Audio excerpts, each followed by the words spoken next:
sueltan la rienda, es caballo desbocado. Hola, ¿qué tal? Soy la doctora Citlali López y te doy la bienvenida a un capítulo más de Salud a Rienda Suelta. Este espacio que he creado para ti, para hablar de temas de salud con una visión holística. Recuerda que para hablar de ello necesitamos integrar muy bien cuerpo, mente y espíritu. Vamos a iniciar. Y vamos a adentrarnos a nuestro segundo capítulo con un tema fundamental si queremos platicar de salud holística.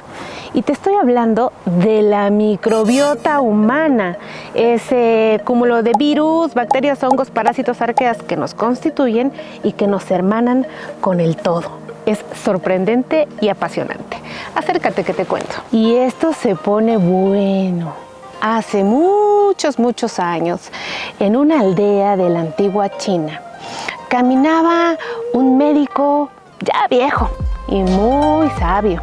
Fue llamado a atender a un jornalero que se decía que estaba en estado de gravedad. Y vaya que sí, para esos tiempos. Llevaba ya algunos días con algunas alteraciones intestinales, estaba pálido, había perdido muchos líquidos y se decidió a ir en su ayuda. Aquel médico no llevaba frascos, medicinas, libros bajo el brazo, instrumentos para revisar. Llevaba algo que en aquel tiempo era muy valioso y que hoy al parecer hemos perdido: la observación. Y de esta forma pudo ayudar a su consultante. Al llegar a donde le aguardaba a su enfermo, descubrió que los rumores eran ciertos. Al parecer estaba enfermo de gravedad y ellos entendían pues este tipo de cosas como que la energía se estaba apagando desde el centro. Digamos que estaba en un caso extremo en donde su vida corría peligro. Y decidió utilizar un remedio muy importante que se llamaba sopa amarilla, que a pesar de que escuches que se nombra como algo de la gastronomía, no era así. Era un perfecto elixir preparado solamente por aquellos médicos que hubiesen adquirido la tradición. Al parecer era un conjunto de ingredientes que tenían algunos antioxidantes, vigorizantes en la famosa medicina tradicional china y algunos elementos vivos que favorecían el equilibrio de los sistemas. Asombroso, ¿no? La intención del viejo médico chino pues era realmente restaurar el equilibrio pues del cuerpo que había sido afectado, hidratar a la persona, devolver y restaurar la energía que hemos conocido en un capítulo previo como la energía reguladora, el ki, la energía del todo, el ser, que es muy importante para la medicina china.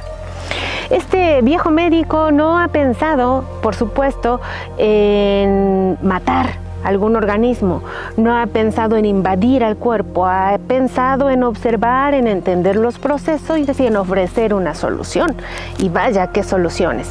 Recuerda que esta sopa ya no existe. Se ocupó en aquellos tiempos en donde los antiguos no sabían que existía la microbiota de la que vamos a hablar hoy. Tampoco sabían que habían microorganismos o bacterias que daban enfermedades, pero ¿sabes? Hay algo interesante.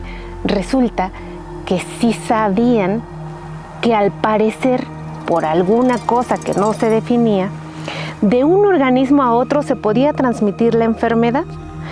Y también había como seres que aparentemente viajaban de un cuerpo a otro con una vía pues poco conocida, pero que lograban pues generar enfermedades colectivas. Y todo esto permitió ir observando y, por supuesto, con el alcance de la medicina que se tenía en ese tiempo, ofrecer una solución. Resulta que para la medicina tradicional china, en el intestino se restaura el equilibrio y de ahí viene la energía vital Y esto es algo muy importante. Tenlo en la mente, no lo olvides, que vamos a ver qué dice la ciencia moderna. Siglos después, miramos a través del microscopio organismos pequeñitos, diminutos, que estaban trabajando en nuestros cuerpos, pero no solamente trabajando, estaban conviviendo, dialogando, comunicándose, ejerciendo algo bien interesante que es fabricar o elaborar neurotransmisores, estaban regulando el equilibrio de nuestro cuerpo, estaban viviendo en nuestro ecosistema. Está loco, ¿no? Y entonces es donde nos planteamos el dilema actual. No estamos realmente aprendiendo algo nuevo, estamos recordando eso que los ancestros ya nos habían contado. Y estamos recordando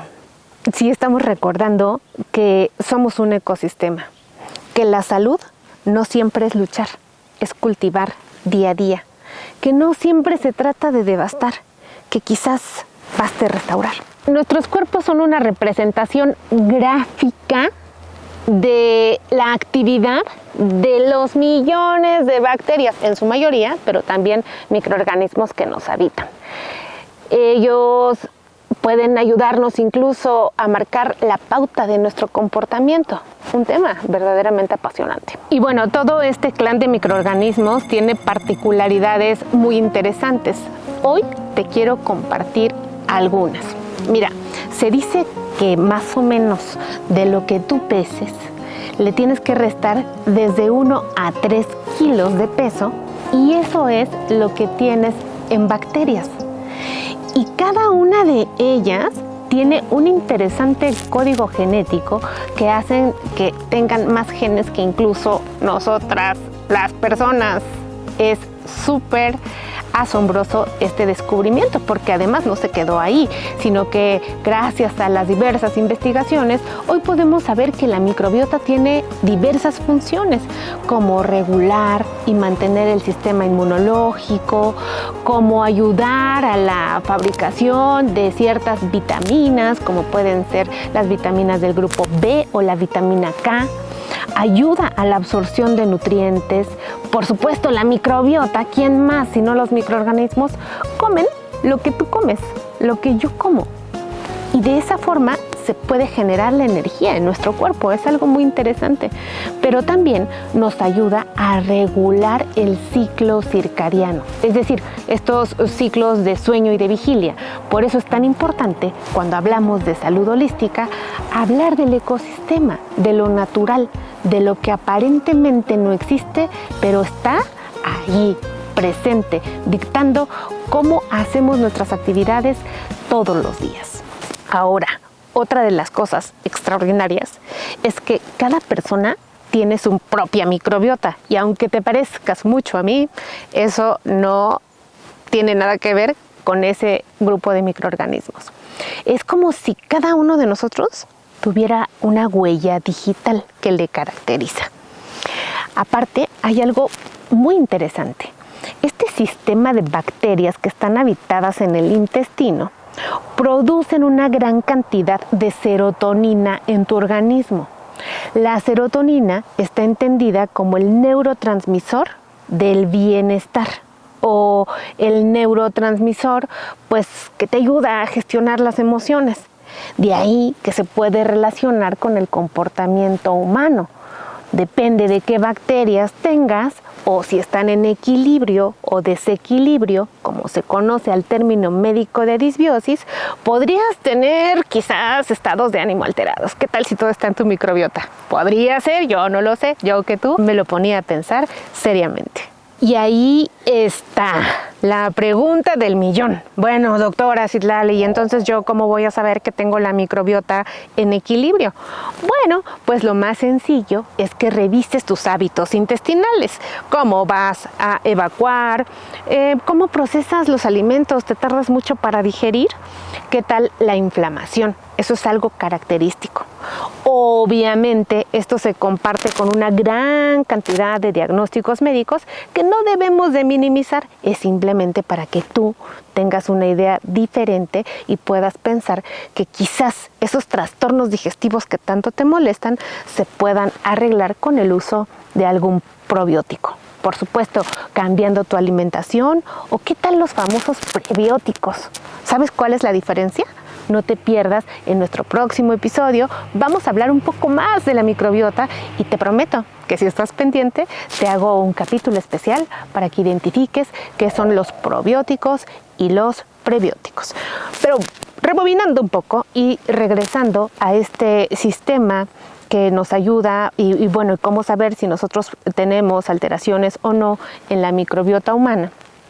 Me gustaría dejarte muy claro que actualmente se han hecho esfuerzos científicos a nivel mundial por caracterizar este grupo de microorganismos, es decir, identificarlos y pues lograr en algún futuro saber qué tipo de microbiota tengo, lograr hacer una medicina súper individualizada para que tú puedas consumir los alimentos que el cuerpo realmente necesita. Pero tienes que tener en cuenta que actualmente no hay suficientes estudios que nos permitan ser específicos y sensibles para decir, claro, caracteriza tu microbiota. Por eso basta volver a lo que hacían los antiguos chinos. Obsérvate a ti misma, obsérvate a ti mismo. Corazón amarrado, cuando le sueltan la rienda es caballo desbocado.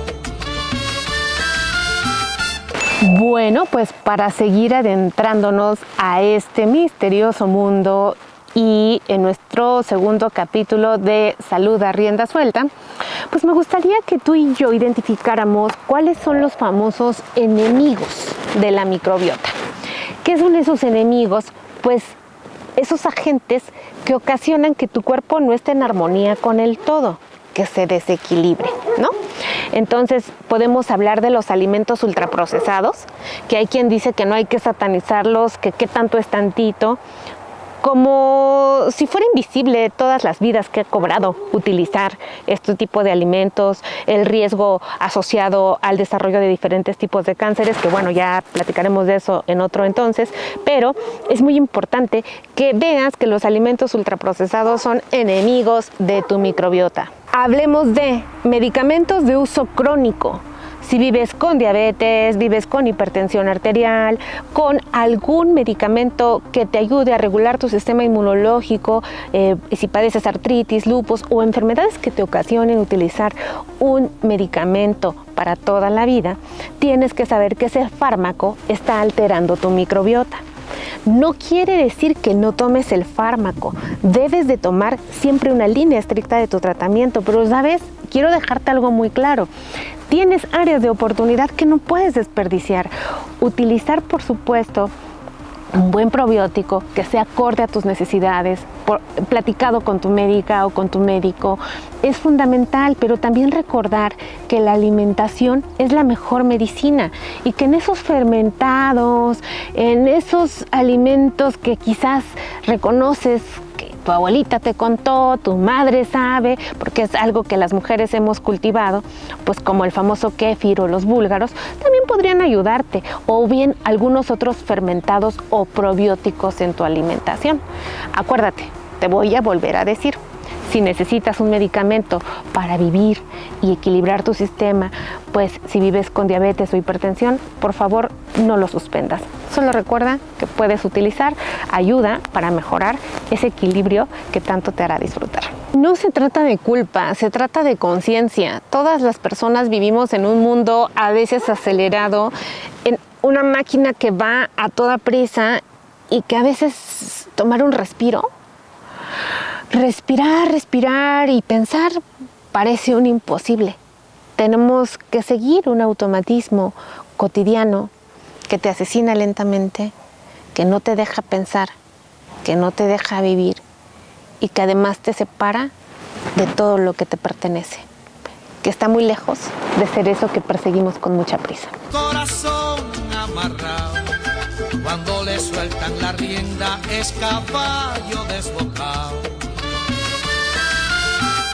Y ahora vamos a nuestra siguiente sección, la chispa neuroeléctrica. Mucho antes de que alguien le llamara nervio vago, mucho antes de que existieran las disecciones anatómicas, que se pudiera ver a través de los grandes estudios de imagen con que hoy contamos, aquellos antiguos chinos ya observaban que existía y que era el responsable de una respiración armoniosa, de una buena digestión, de estar calmadas y calmados, de respetar los procesos biológicos, pero no sabían nombrarlo vago. Ellos no sabían de axones, no sabían de sinapsis, de relevos neurológicos, pero decidieron nombrar por ahí esa relación con el ki, con la energía vital de los organismos. Y no porque pensaran que era energía mística o aire discurriendo por nuestro cuerpo,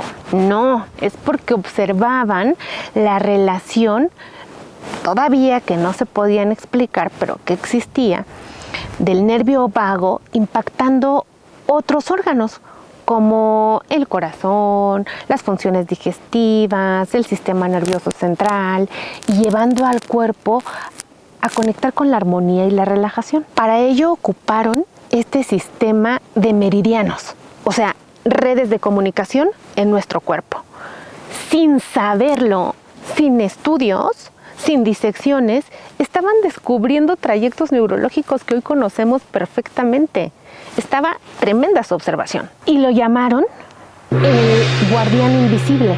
Y es que la cosmovisión de la medicina tradicional china es particularmente interesante, pues el corazón no se limita a ser una bomba que lleva la sangre a todo tu cuerpo. El corazón alberga el espíritu y tiene una coherencia con el sistema nervioso central para que nosotros podamos entender de qué se trata la vida. Eso tampoco se ha perdido, ¿sabes? La neurociencia moderna hoy nos dice que los médicos chinos también tenían razón. Te lo cuento después. Siglos después, en Occidente, pasó que ya podíamos diseccionar, cortar, demostrar, enseñar, ver todo el largo viaje de este nervio y le decidimos llamar nervio vago. Y claro que se llama vago porque anda vagando por nuestro cuerpo. Tiene rutas, digamos que particularmente interesantes de entender, y de ahí descubrimos que es un nervio muy especial por sus características. Nos ayuda al equilibrio, a mantener la armonía en nuestro cuerpo. Ellos le decían el yin yang. Así que aquel vago que iba desde las entrañas, pasaba por pulmón, corazón, cerebro, durante mucho tiempo fue subestimado por la medicina. Como que pues ahí estaba y preferían centrarse aquellas investigaciones en los nervios que tenían una acción directa, los que eran más concretos. Avanzó mucho la medicina en ese sentido y después de menospreciar al vago, de repente volteamos a verlo y decir, ah, caray, otra vez no estamos aprendiendo algo nuevo, estamos recordando. Pues llega el siglo XIX con algo inesperado. O sea, resulta ser que ahora entendemos que el intestino se comunica con la mente, que el estrés puede ser fisiológico, que realmente tenemos conexiones que estamos descubriendo, y es ahí cuando dicen, rescaten al nervio vago, vamos a trabajar con él. Ahora vemos a ese mismo guardián con nombres, claves, direcciones, gráficos, un control extremo de sus funciones. Cuando los científicos deciden estudiar la acupuntura, pues lejos de encontrar chamanismo o energías raras, descubren lo que es neuromodulación. Muy interesante para apoyar diversos estados de salud en las personas, como pueden ser ansiedad, estrés, depresión, dolor y más. Y efectivamente no era magia, era neurofisiología.